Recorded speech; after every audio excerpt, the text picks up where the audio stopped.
All right, good morning, everybody. Thomas Smith, your category buyer for New Zealand, South Africa, and Australia here.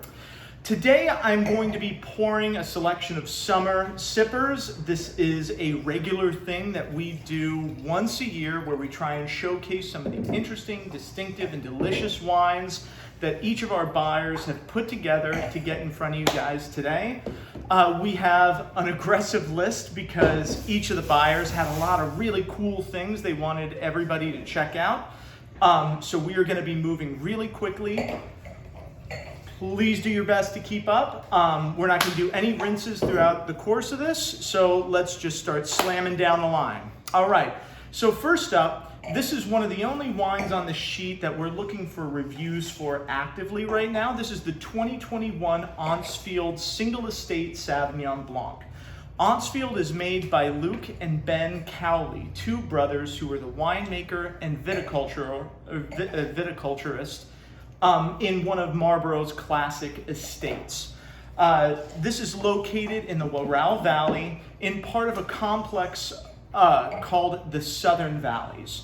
So when you think about Marlborough, the Wairau Valley is at the top, the Wither Hills separates it from the Awateri beneath, and there's almost like 5 fingers of valleys. This comes from Ben Moran, which would be the ring finger here, with Fairhall, Brancott, and Waihope behind it. Now, Southern Valleys are known for having high clay content and creating wines that have a lot of ripeness and are very broad shoulders. This wine is no exception. The 2021 vintage was particularly concentrated in Marlborough, but I love the Auntsfield as a counterpoint to the TWR, where the TWR is more about elegance and lightness. This is much bigger, bolder, and riper. We are going to be sending this out on email, so any reviews you could add would be super helpful. Okay. Next up, we're going to be looking at the 2021 Tohu Sauvignon Blanc. This just went out on email last week. I wanted to put it in front of everybody because this is one of my favorite stories anywhere within any of my categories. So Tohu was actually the first ever indigenous owned and operated winery in New Zealand. It's made by Kono, which is a collective of about 4,000 Maori families on the island. They handle every aspect of production from growing through sales. In addition, one of the interesting things about this wine is that it's made on this principle of Manakitikanga. I'm sure I am butchering that. But it's essentially an overall Maori cultural principle that refers to taking care and having respect for the people around you and the natural environment, which makes it work very easily lock in step with wine growing. This got a massive 97 points from Decanter's World of Wine Awards this year, which is one of the reasons we offered it, but that award couldn't have gone to a better winery in Marlborough, in my opinion. Wanted to get that guys in front of you, get that in front of you guys. And again, at $14.99, it's at a very value-oriented price.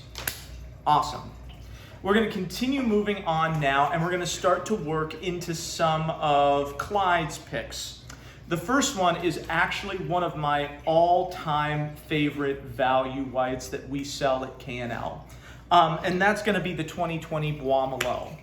2020 Bois Malo is owned by the, I'm referencing my notes, Maynard family, who also produces Chateau Valeton Canteloupe, which you guys have obviously seen around the stores from time to time. They've owned that property since 1916, and Bois Malo was an expansion to that property. The Sauvignon, the Bordeaux Blanc that you guys have in front of you is 55% Sauvignon Blanc and Sauvignon Gris, picked and fermented together with another 45% Semillon. Everything is done in stainless steel with 2 separated lots, which are then blended back together. Stainless steel gives it lively acidity, brightness, freshness, and maintains a lot of the primary aromas that this wine is all about. We've really seen the pricing segment shift in the last couple of years. This used to be an all-star $9.99 white. And really, we've started to see our value whites move out of that $9.99 category into that $10 to $14 range of things. Again, so think of this on the same terms that you think of wines like Poyes Blanco, where it's absolutely killer value at that really, really easy price point. Cool. Next up is our second white Bordeaux. And this is something that's a little bit more classically styled. Carbonneau is a wine that pretty much everyone in this organization should know about. It is absolute blue chip white Bordeaux. Carbonneau dates back to the 12th century when the site was originally farmed for wine by Benedictine monks. Its modern history really started in the 1950s when it was purchased by Marc Perron, who restored the estate and updated winemaking practices. It has gone on since then to become one of Bordeaux's signature white wines. This is a blend of 65% Sauvignon Blanc and 35% Semillon, fermented and barrel aged. Again, the best whites in Bordeaux all have barrel aging and new French oak in common. And certainly you see that on display here. This has 25% new French oak, and the property itself is 45 hectares with clay gravel and clay limestone and an average vine age of about 28 years. But this is classy, classy white Bordeaux. Awesome. We're going to continue moving on at this point. The next one we have on the list is our first pick from Keith. This is the Chateau de Mesclun Faustine Rosé from Provence. Mesclun is a small 30-hectare property just outside of Le Crau in Provence. Not that Le Crau that we associate with Châteauneuf-du-Pape, but an individual commune situated in Provence itself. One of the things that you may notice about this wine that may turn your head is the price point. At $29.99, that is well above what you would normally see for most of our offerings from Provence. But this wine is different, and let me tell you why. So one of the interesting things about this is actually AOC Lalande. Lalande is one of only 4 AOCs in the Côte de Provence that is selected and given status as being exemplary of a distinct style. On the property of Mesclun, they have a large hill at the rear of their vineyard, which backs up onto a ridge and meets the classification for Ladon. So again, there's only 20 producers of Ladon across 8 small villages in Provence. And this is entirely organic. The estate is certified since 2020. And this is either a blend of 50-50 Cinsault Grenache, which I found one source stating, which was what I put on your tasting sheet. But it seems that traditionally this wine is made with Grenache and then a Syrah Mourvedre co-ferment. In Los Angeles, Keith, you can probably clear this up for us, which one of the two it is, but I did see in my research 2 different cépages for this particular wine. Cool. So if you're looking for someone who wants rosé with a little bit more oomph and still that classic Provence profile, that is absolutely the bottle to reach for. Next up, another Keith pick. This is the Michel Delhomme Harmonie Muscadet. Muscadet is a tremendous value wine. It's low in alcohol, light, crisp, and has that lightning acidity and tons of elegance. Muscadet is a perfect summertime wine recommendation, and what I love about this particular wine is it's not just Muscadet. It's Muscadet from Sèvres-et-Mont, which is one of the smaller areas within Muscadet that has higher quality than you find with the generic AOC, and it's also stated as Sur Lie. So oftentimes, because Muscadet typically produces a very light-bodied wine, certain producers have opted to age their wine on lees with batonnage to give more body, to give more roundness, and to give more weight on the palate itself. Again, this is a strict series of requirements to list Sur-Lie on the bottle itself. And the craziest thing is, we are looking at really top quality Muscadet here, and we're still only at $16.99 as a price point. These wines are phenomenal value. It's something I kick myself over and over for not recommending Muscadet enough for people who are looking for nice, easy, and affordable summer wines. Commit this one to memory, get that in your, get the profile down, and really think about recommending Muscadet to customers who are coming in looking for really easy, dry, light whites. Yeah, it makes a phenomenal summertime white. That's wicked crushable. Cool. So the next wine on our list is one of our DI All-Stars, the Franck Maillet Insolite. Now, let me play through a conversation with you guys that everybody who has worked here for any considerable amount of time understands. You're showing someone a Sancerre, you show them the Franck Maillet and the Insolite, and invariably someone always asks, what's the difference between these two besides $10? So we're going to explore that a little bit today. So this is a specific cuvee. Now in Sancerre, typically wines are grown across the three major soil types, which are Silex, Oxford limestone, and Kimmeridgian soils. The thought being that each one of these different soils creates a slightly different expression of Sauvignon Blanc, and when blended together, they achieve a balance whose sum is greater than each of their individual parts.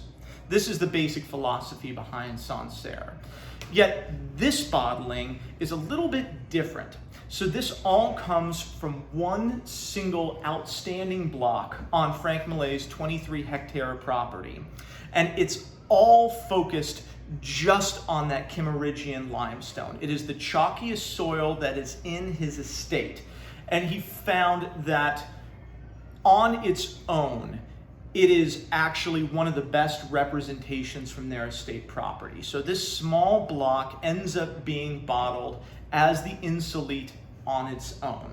And what you should find is a little bit more detail here, some more interesting edges and corners, as well as a real stark line of minerality that shoots right down the palate with this wine. So the next time someone comes in and is asking you the difference between the regular standard Sancerre and the Insolite, it is one single outstanding block with the chalkiest limestone soils that you'll find on anywhere on his property. Thumbs up. Give him one of the rocks from the box. Oh God. Don't even get me started. But really, that's why the rocks are in there in the first place, as a demonstration of what the soil from that particular part of the vineyard can achieve. Cool. Next up on the list is one of Clyde's picks again. This is the Fontbonnel. This is one of our perennial offerings. This is regularly makes appearances in the club. This is one of our Côtes du Rhône standards. This is 90% Roussanne with 10% Viognier. Domaine de Fontbonnel is a partnership between the president of Chateau Latour, Frederic, I'm going to butcher this, my apologies, Enguerrier, and Jérôme Sarda-Mallet, a vine grower from Roussillon. These two guys actually grew up together and were childhood friends, then went off and each established their own career in the wine industry before reconnecting in 2008 to develop a project to create just top-notch Côtes du Rhône from their property. The property itself is 52 hectares and it's in the northeast of the southern Rhône near Valréas and Visson. The terroir is very typical of the region, fine clay, sand, silt, and a scattering of galets, the famous river stones that you would find in Châteauneuf-du-Pape. Aging takes place in both neutral French oak and stainless steel vats and blended back together. Cool. Now, moving away for a moment from France, we're going to take a short break and start hopping into some of the Italian wines for today.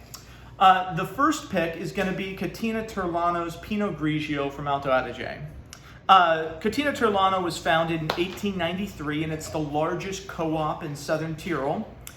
Grape growing in this region predates Roman times, which is crazy to think about, but literally dates back to the 5th and 6th centuries BC. Now, today, the region has actually been heavily influenced by the Weingau region in Germany. They brought over grape varieties as well as new winemaking techniques. There's a very complicated reason for the movement of people and ideas behind South Tyrol and the Rheingau. But we don't have time to get into that, so please just Wikipedia the German-Italian option agreement if you want more information on that. In the meantime, the Terlano Pinot Bianco is one of their signature grape varieties. It's hand-harvested with slow fermentation at controlled temperatures in stainless steel tanks and aged on lees for 7 months. For me, Pinot Bianco is all about texture, weight, and dynamics on the palate. This is, for me, versatile and effortless in every way. Great, great summer, warm weather wine. The next one we're going to hop to at this point is the Bruno Giacosa Arnese. So, Arnese is one of the better known white varieties from the Piedmont region of northwest Italy. Not unlike Timoroso, in the 1960s, Arnese was almost extinct. It was down to just a handful of hectares. Over the years, this has caught on, its plantings have become resurgent, and today there's over 600 hectares, and it is one of the most celebrated whites being produced in Piedmonte. Roero is the heart region for Arnese, and it's located just across the Tanaro River from Barolo. Bruno Giacosa is one of Piedmont's most celebrated winemakers, who in the course of his 50 plus years as a leading winemaker and traditionalist in the region, was one of the first producers to ever label his wines with Barolo Cruz on them. He was a foundational winemaker in the religion. Unfortunately, he passed away in 2018. But Bruno Giacosa was one of the people who was instrumental, along with Vietti, in bringing Arnese back from the brink of extinction. Today, not just Arnese, but specifically the Bruno Giacosa Arnese, is one of the most classic white wines in Italy that's being produced. But again, this is absolute Piedmonte royalty as far as white wines are concerned. Cool. Feel like we're on track so far. Yeah. All right, so now we're gonna swing at this moment back into France. Do you guys have the Chablisiens right now? Excellent. So Chablisiens is one of our most dominant producers from a consumer standpoint at K&L. We sell oceans of Chablisien wine here, year after year. The producer itself is a co-op. In fact, it's the most important co-op in Chablis. They produce 25% of the total Chablis production year after year. The co-op dates back to 1923. And under the leadership of Abby Beltrand, a number of wine growers joined forces to better withstand the economic difficulties of the period. So the La Serene is Chablis. Yes, it is AOC Chablis for $20, which in its own right is pretty awesome right off the bat. It comes from high-density plantings on Kimmeridgian and clay limestone soils. It goes through primary and mallow in all stainless steel tanks with élevage on fine leaves for 12 months. One of the questions I always have to answer when I'm on the sales floor, at least here in Redwood City, is people asking about unoaked Chardonnay.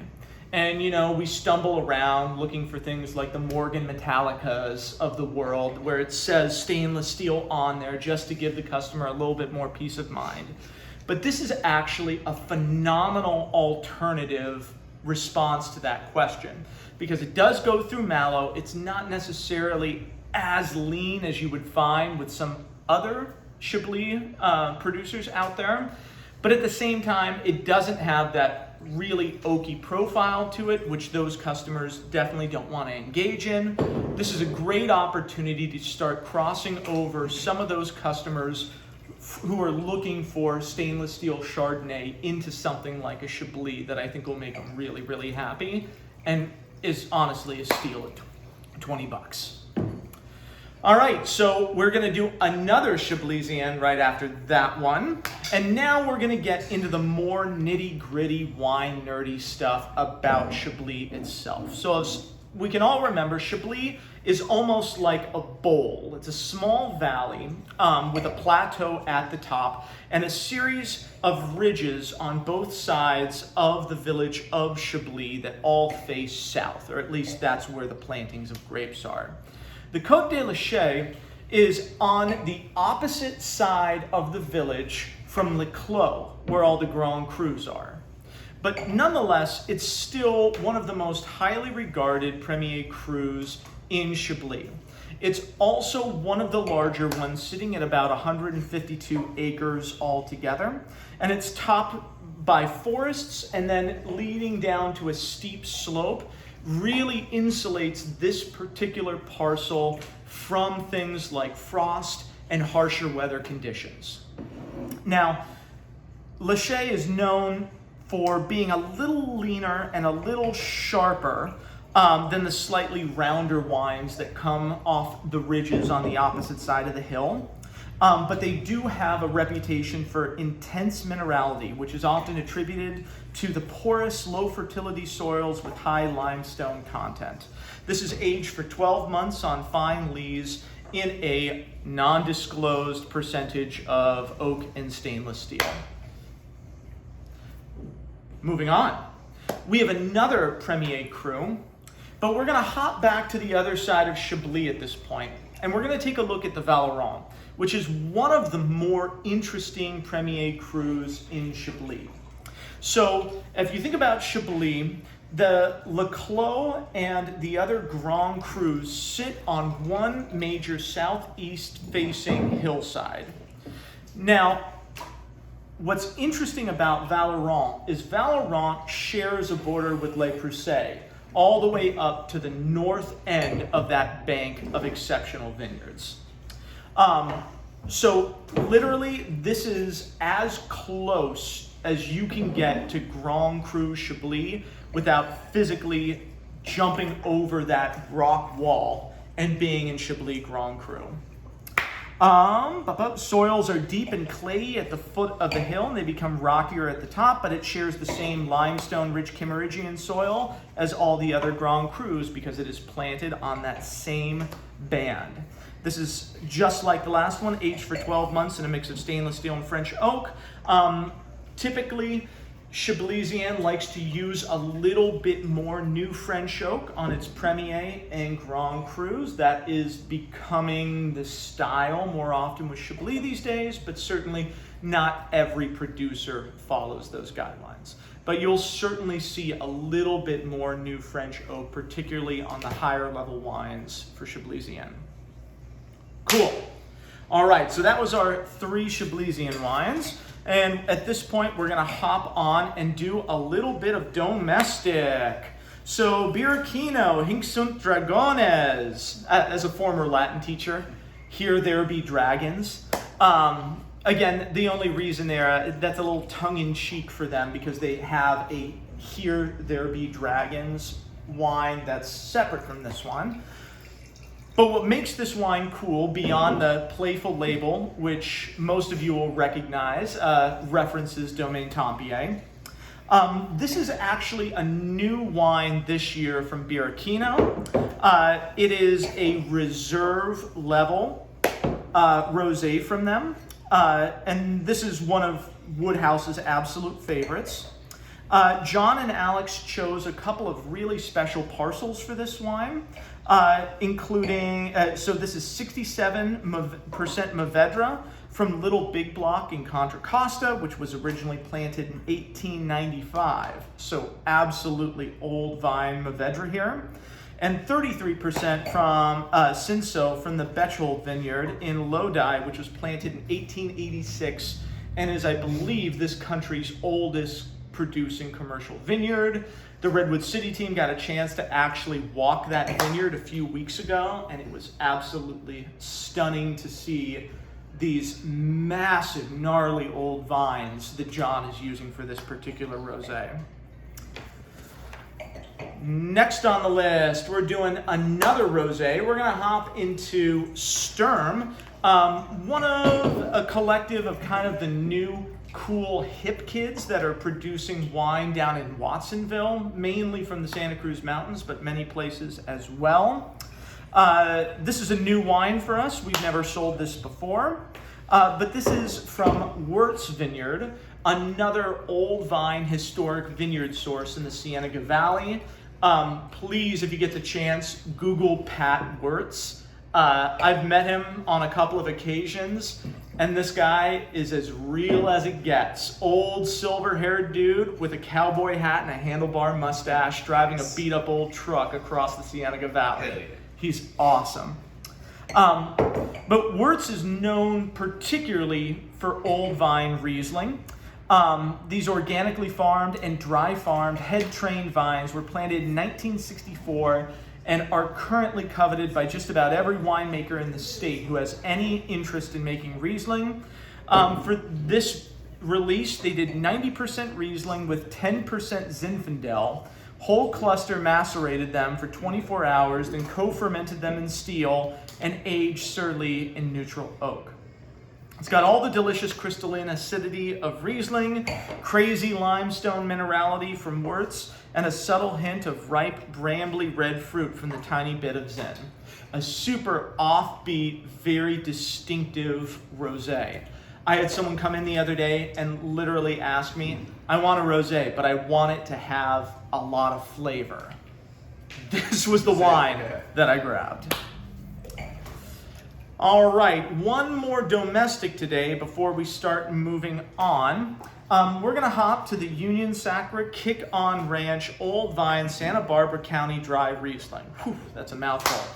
So Union Sacra is a partnership between Xavier Arnaudin and Philip Muzzy, who met working harvests throughout the Central Coasts. After Philip asked Xavier to make him a barrel of Riesling for his wedding in 2014, the results from that were so spectacular that they decided to jump in and go into business with one another. And they launched Union Sacra the following year. These are interesting wines. They're super offbeat across their entire portfolio. Often they're Alsatian inspired, but they also use a lot of novel and new making techniques as well, including skin macerated whites, as well as, Ramato style Gewürztraminer. But their whole point is to make wines that are both interesting but effortless to drink at the end of the day. Kick On Ranch Riesling has become another one of those hot spots that winemakers all across the state want to be working with. I first remember Kick On Ranch appearing on labels when Graham Tatimer released his Kick On Ranch Riesling in 2008. Since then, this property has drawn a lot of winemakers who are all now starting to use this as a vineyard designate wine in their lineups, because the fruit produced here is particularly excellent. Now, the estate itself is sandwiched kind of in between Santa Ynez and Santa Maria. It is both very close to the Vandenberg Air Force Base as well as the ocean, from which it receives a lot of maritime influences, keeping temperatures low and cool to help maintain natural acidity over time. That's the Union Sacra Kick-On Ranch Riesling. All right, we're transitioning now into reds, and we're going to take a look at a couple of Spanish wines at this point. Viños del Viento is one of our newest direct imports from Spain, made by California native Michael Cooper. Viños produces Garnacha and Carenya from Aragon, which is kind of northeast Spain, kind of cushioned up in the foothills of the Pyrenees. Now, Viñedos is focused on two major factors when looking at site selection for their wines. They're looking for old vines, which essentially naturally limit yields and create greater concentration. And they're also looking for altitude. That helps keep a larger diurnal shift as temperatures move from daytime to nighttime.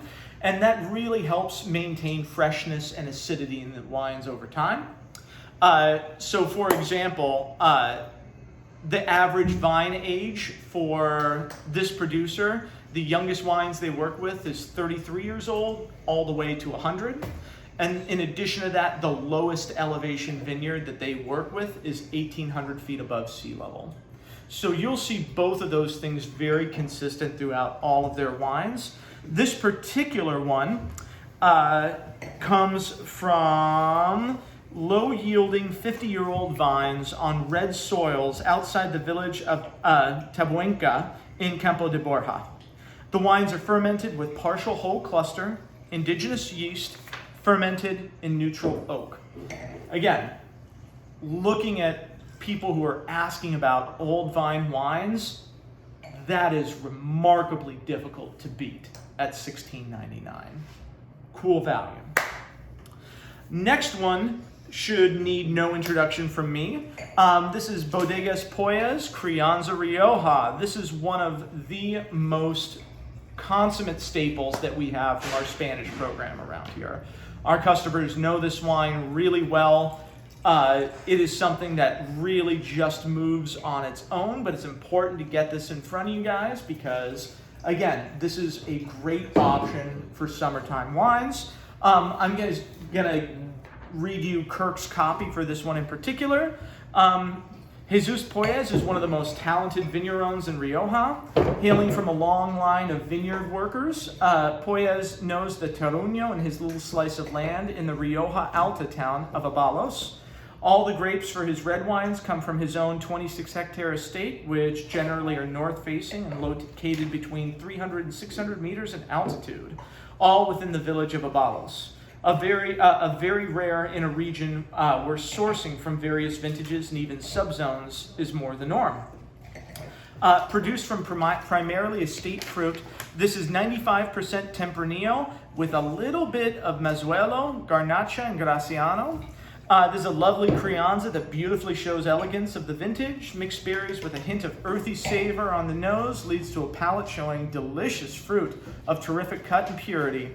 The wine is aged in 50-50 American and French oak barrels, racked twice and lightly filtered prior to being bottled and undergoing additional aging at the winery. This is textbook Crianza with loads of style and a lot to offer at its price. Cool. Last but not least, the Spirits Boys made a couple of recommendations.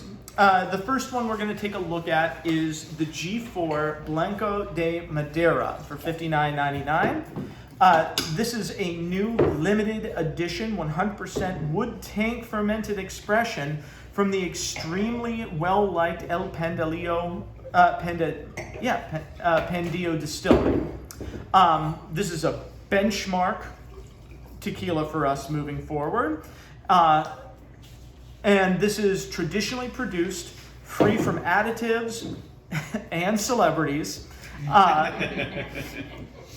and meant to really focus on allocated limited production tequila.